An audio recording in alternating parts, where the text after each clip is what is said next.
Welcome to the Emerald City Hockey Podcast. Join RJ and Dylan as they discuss each week's Seattle Kraken news and top stories from around the league.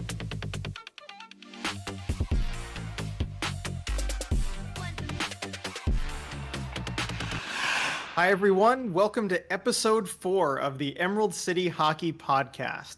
So we've hit the midway point of August, kind of the dog days of the off season, but there's still plenty of Kraken things to talk about.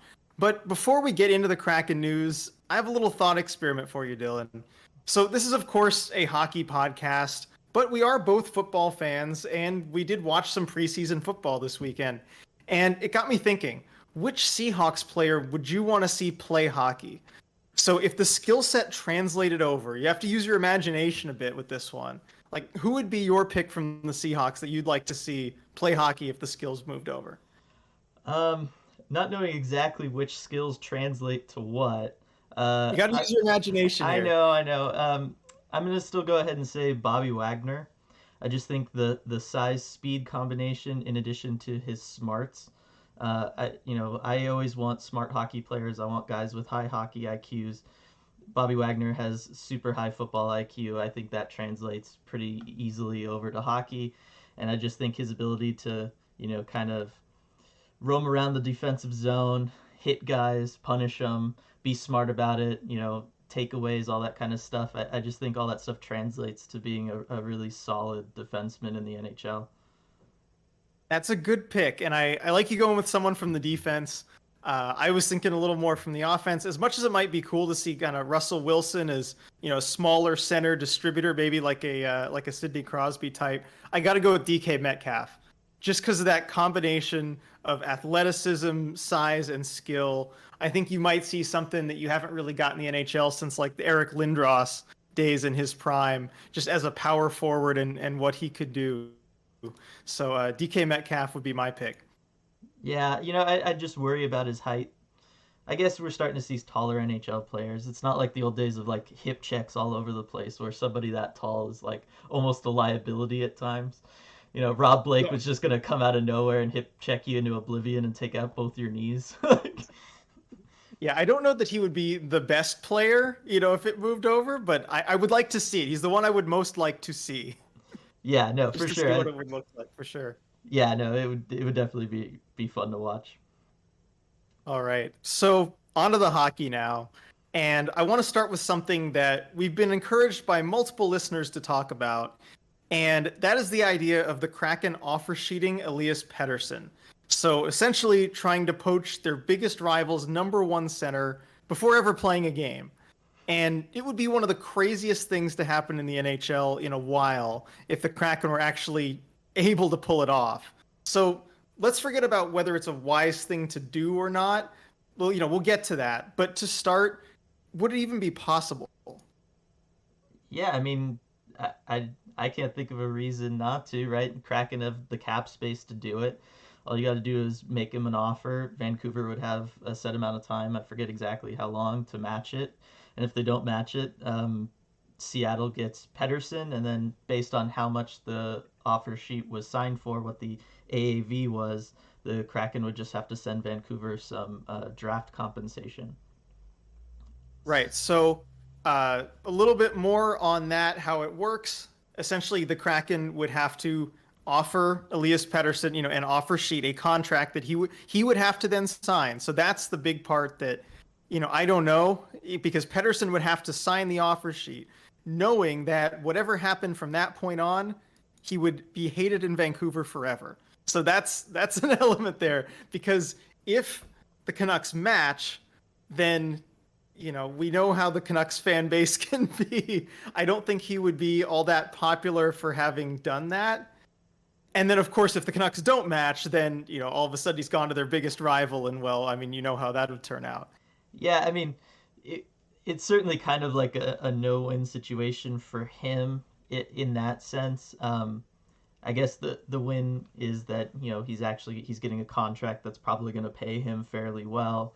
And, if he's okay with dealing with some of that, then it's all right for him. I mean, we've seen kind of that just this past week, right? He gave an interview over in Sweden and basically talked about how regardless of how this upcoming contract goes in the future, he was kind of asked about whether or not he'd want to ever leave Vancouver in free agency or something, and he basically said, he just wants to go to whatever team he feels like he can win on.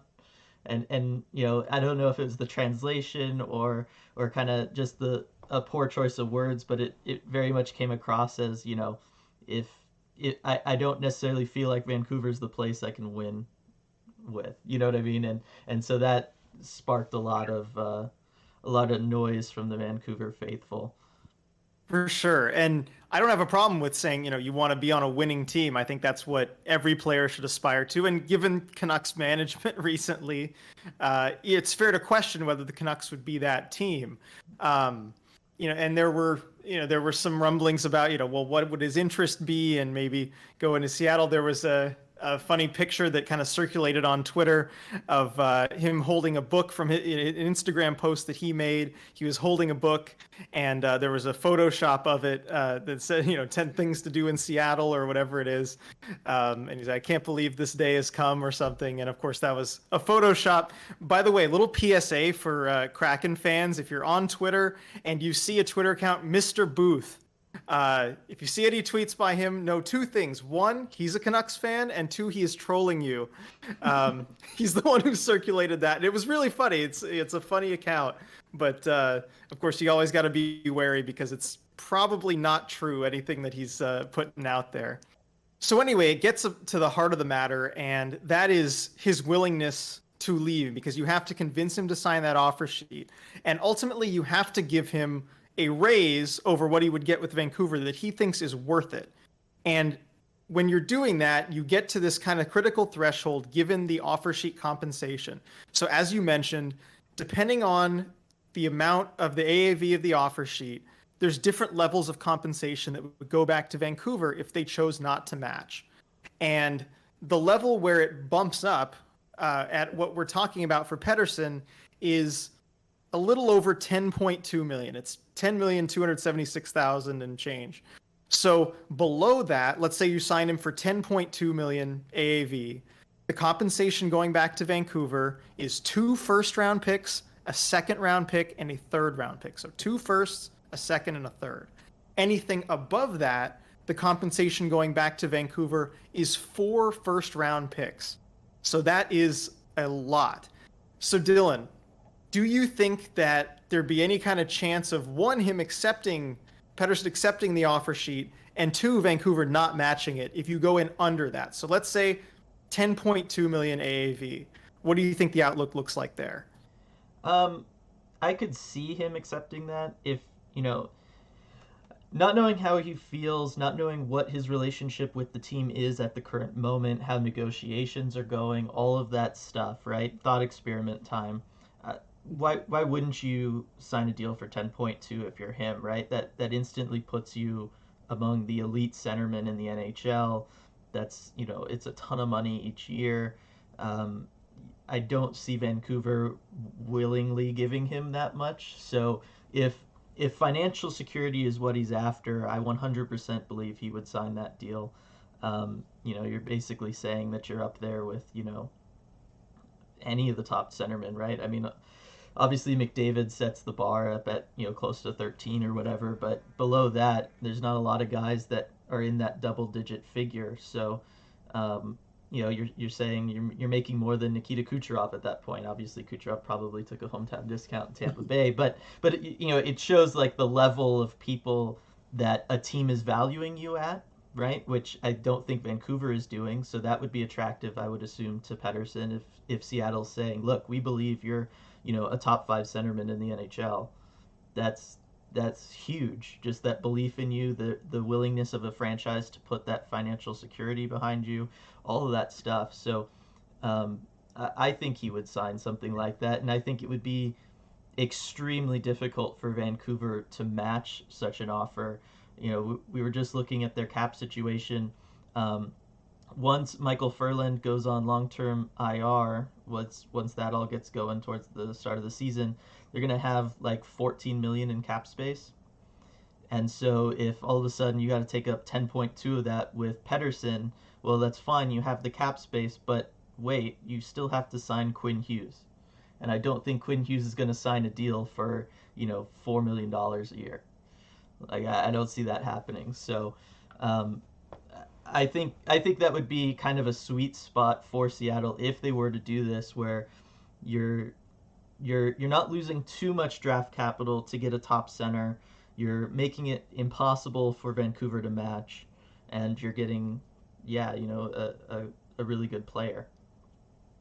Yeah, I do disagree with you about whether they would match. I think they would, just because you can't afford to lose a player like Pettersson for that kind of compensation. For firsts, you can think about it, but for that compensation, you can't afford to do it. I think you just have to match and then worry about what else you can do, whether it's trading Brock Besser or doing something to open up the space.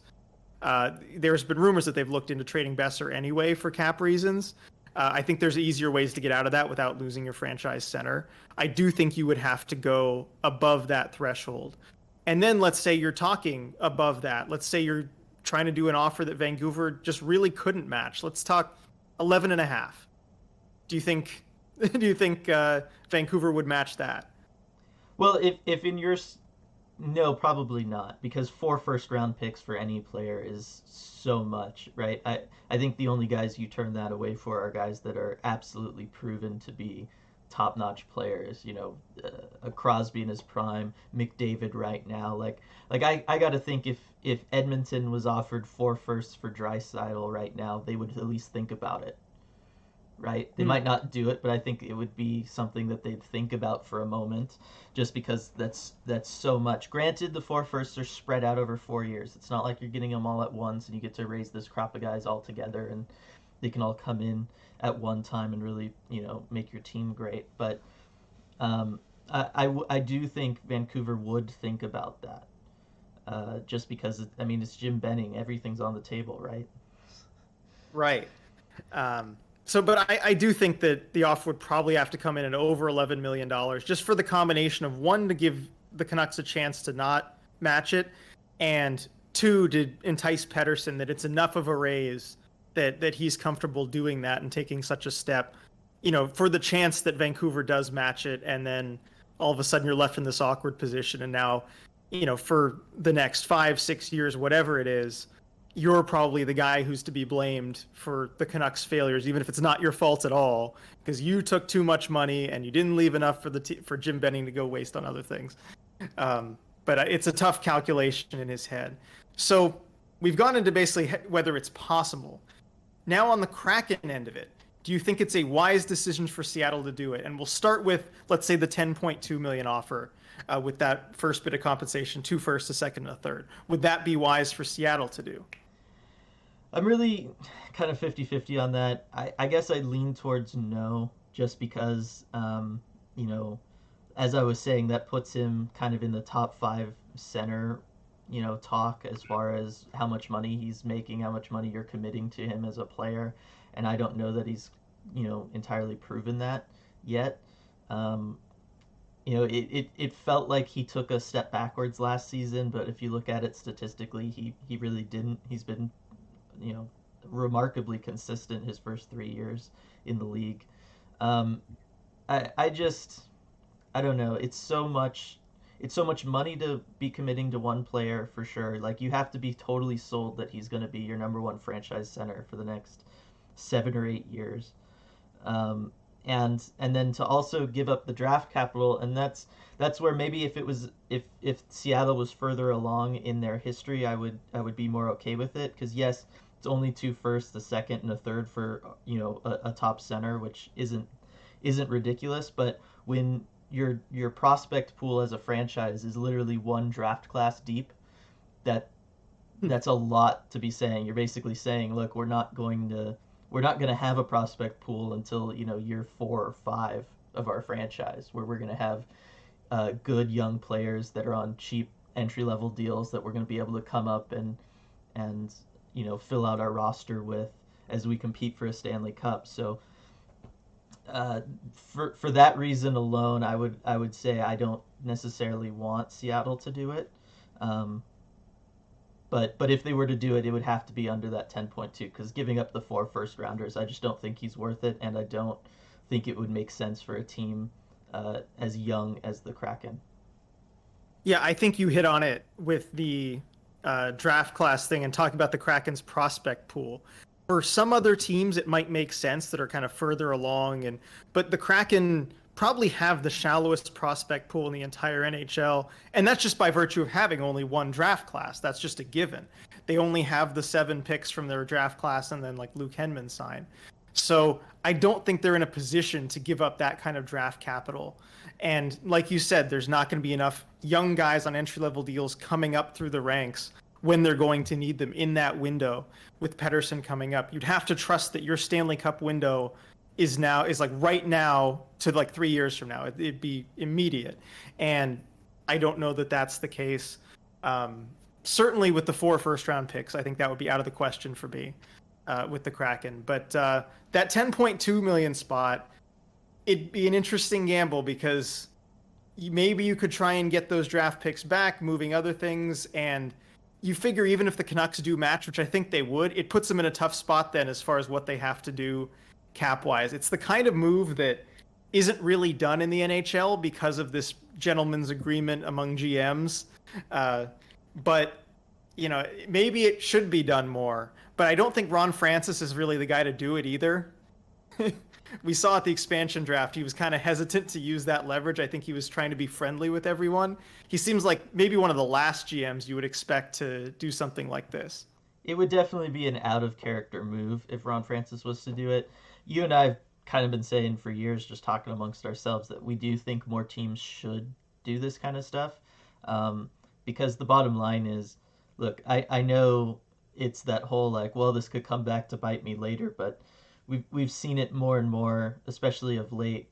GMs are willing to make questionable decisions knowing that their job security is very thin, right? From the moment they're hired, you're already on the hot seat basically, for most franchises. So we've seen GMs make questionable moves for the future, just because they figure, look, if I'm around, then great, I'll deal with it. But kind of, unless we're winning a Stanley Cup, maybe I won't be. So I think GMs are going to should start more and more doing RFA things, try to screw over a rival team while getting a good player. I think the compensation stuff is very fair, or beneficial to a team to sign someone to an offer sheet. Like we're saying, you're signing a guy to make him one of the highest paid players in the NHL, and you're only going to have to lose 2 firsts, a second, and a third. Like that's very fair value to acquire a young player, because that's the other thing. They're all under 27 because they're RFAs. It's not like they're old. You're getting them squarely in their prime. So I think more teams should do it for sure, and forget the consequences, because you might not be around to see them anyway. There you go. That's a good note to end it on. And it would be interesting to see Pettersson in a Kraken jersey for that home opener on October 23rd. That'd be crazy story for that. Of course, now we know the home opener will be at 7 p.m. local time, Pacific time, because the NHL released start times for the entire 2021-22 schedule, which means we now have the fully complete Kraken schedule with all the start times and everything.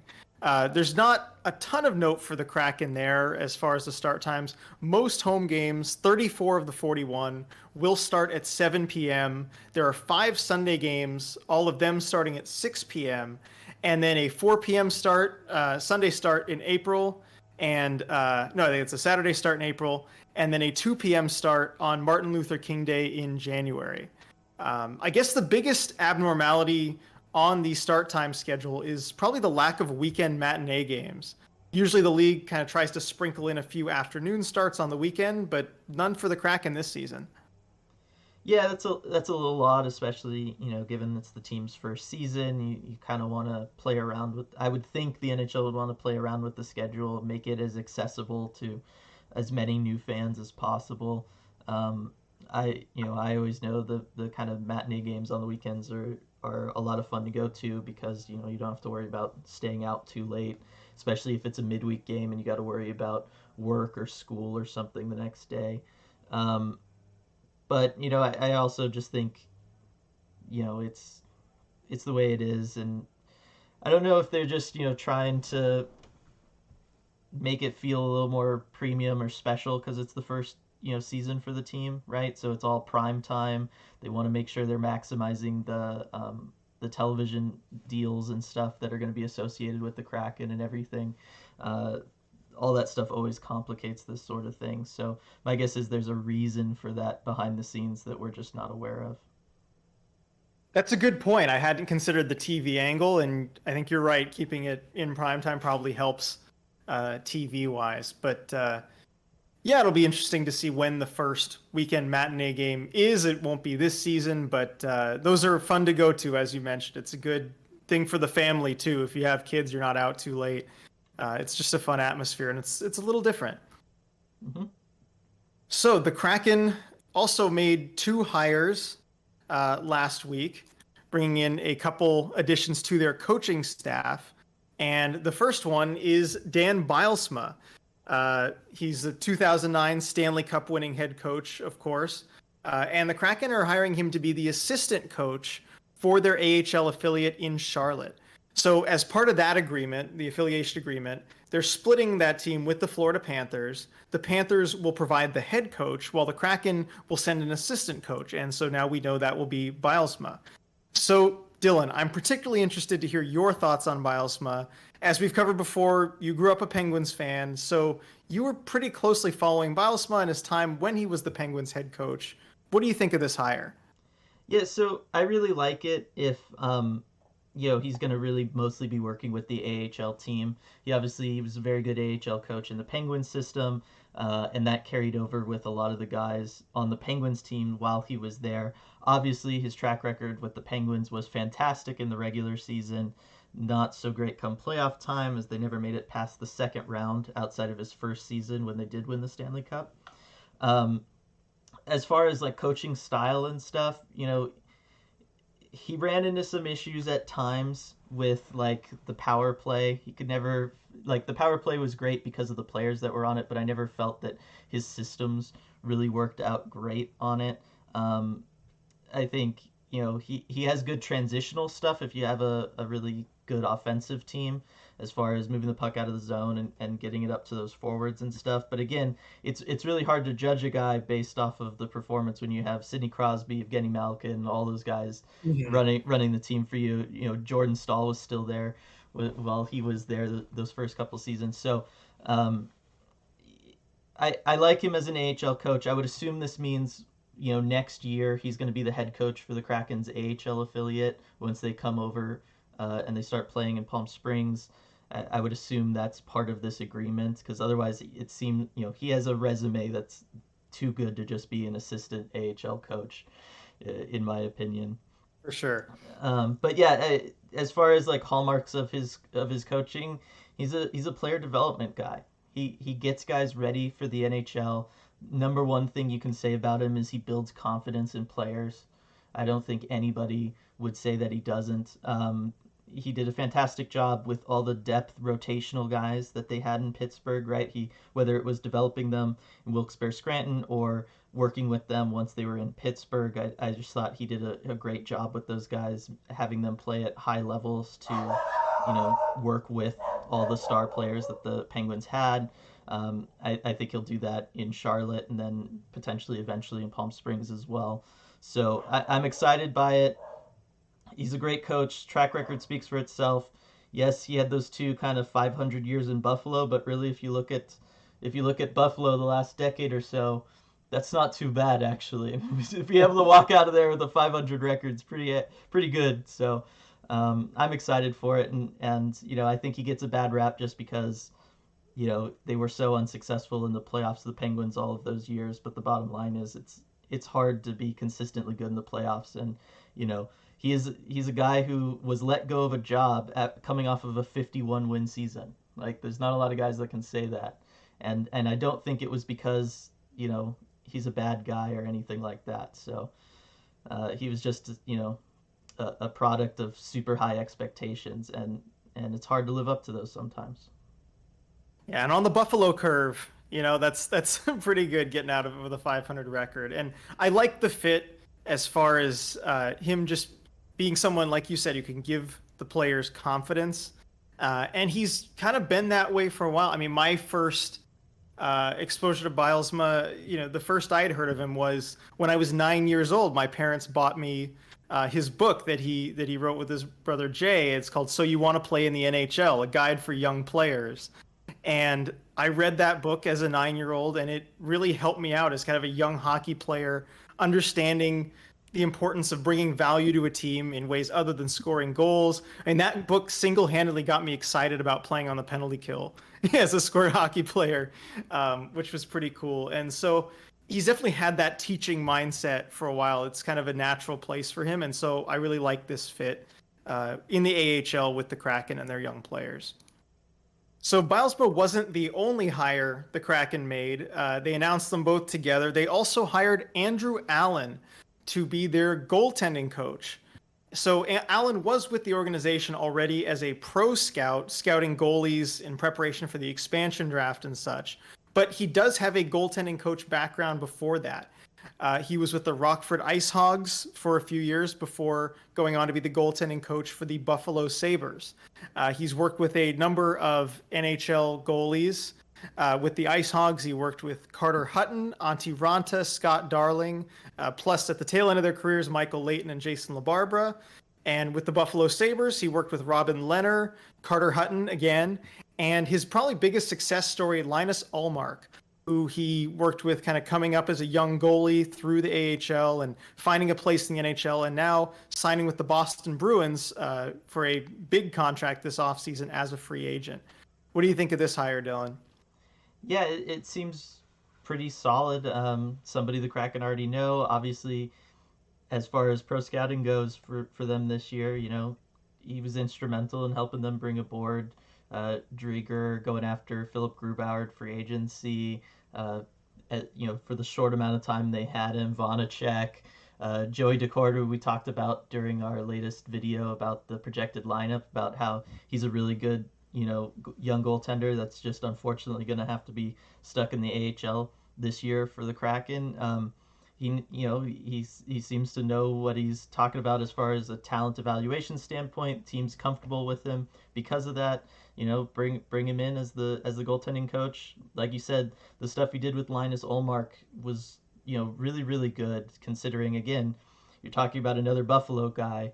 Which yes, maybe there's some concerns about the amount of Buffalo people they've brought in, both front office and coaching wise. But Linus Ullmark, the last thing you were talking about with Buffalo these last like 5 or 6 years when it came to them and their struggles was goaltending, right? Like that hasn't been the focal point of all of the criticism that's been levied that way. So I don't think it's much of a concern. Yeah, and I don't know if this was the plan all along to bring him in as the goalie coach, once you have him as a pro scout. I don't know that. But if it was, I do like that idea. Basically, have your goalie coach, who's going to be coaching these goalies, acting as a pro scout and kind of scouting out for you which goalies he would like to end up coaching. There's nothing from the Kraken that's confirmed that that's the plan. I suspect it might have been. But if it is, I do like that idea. Yeah, no, I think that would be a fantastic way of going about it. I certainly think that could have been. It's not like this is, oh, the season's about to start and they didn't have a goalie coach. Oh, let's grab the guy from the, the scouting room that has some experience doing it, right? Like this is the time where teams are filling out their coaching staffs and all of that kind of stuff. They got to focus on the draft first. They got to focus on free agency. All these kind of coaching hires always tend to trickle in the early parts of August. So I do think that there's a good chance that when they brought him in last year to be a pro scout for them, that they knew that this was a possibility for him. Speaking of acquisitions that trickle in toward the middle of August, the Kraken have a couple more RFA signings that they made, just taking care of the last bit of business with these RFAs. And that is Carson Twarynski and Cale Fleury. They both signed 1-year deals at the league minimum, $750,000. Any thoughts on these signings? No, I mean, I think most likely they're going to be in the AHL this year, at least to start the season. Like you said, you're talking league minimum deals, so it's they're good depth guys to have, but I don't know how much of a role they're going to have on the main roster come October. Right. And looking at the two of them, I mean, it's interesting, though, that they will both have to pass through waivers if they want to go down to the AHL. Neither of them are waivers exempt anymore. So it'll be interesting to see whether they can kind of cling onto those roster spots or whether they look like more AHLers, and in which case, would any team pick them up? Yeah, I don't know. I'm pretty sure Cale Fleury's already gone through all that, though, right? It's Cap Friendly has him on the non-roster as an AHL as a minor player, but I know with this deal in this season, he is not waivers exempt. So that might be if they want to bring him up. I got to look into that actually a little bit more. But I know that he is not waivers exempt anymore starting this season. So it might be that if they want to bring him up, he might be able to start in the AHL. But I will look into that. Yeah. So with Fleury, it seems like all the confusion is around. Yeah, whether or not he's already been assigned to the AHL, given he played all of last year in the AHL.